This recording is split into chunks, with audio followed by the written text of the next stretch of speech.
moo ko moom. bu waxee ñépp daanu bu jëfee ñépp daanu boobu yonent bee ko moom. waaw ndax ci moom la yàlla ñorale wax te wax bu ñoree jëriñ. waaw wax bu ñoree rek jëriñ. waaw ba tax na laqad manna allahu ala almuminina ja id baasa fihim rasulan minhum yatlu alayhim ayati. waaw yonent bi bu àddoo ñëpp bég bu jëfee ñëpp bég ndax yàlla fasul yéene desalal ko dara falal na ko wax falal ko jëf.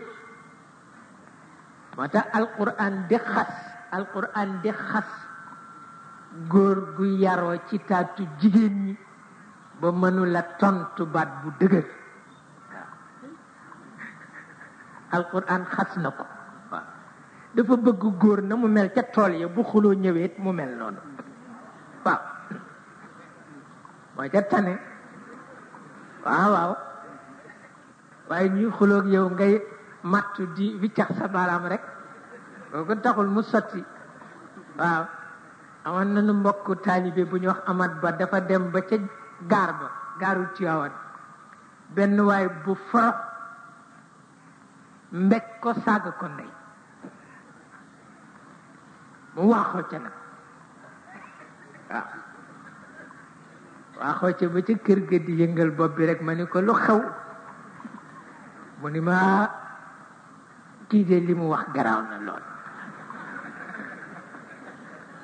ma ni ko moo lan la mu ni ma dafa mel ni day loxoom ma ni ko mu ni dal na sama lex bu metti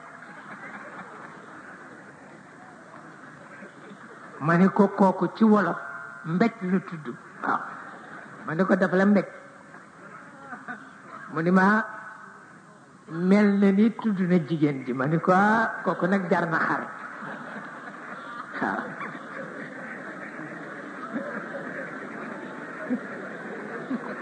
waaw moo tax alquran nanguwul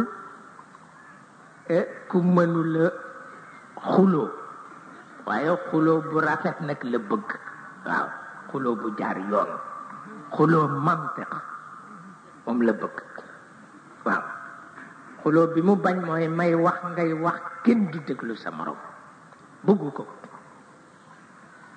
ba tax na yonent bi boole ne yépp ndax kaddu dana jëriñ jëf. kaddu dana jëriñ jëf.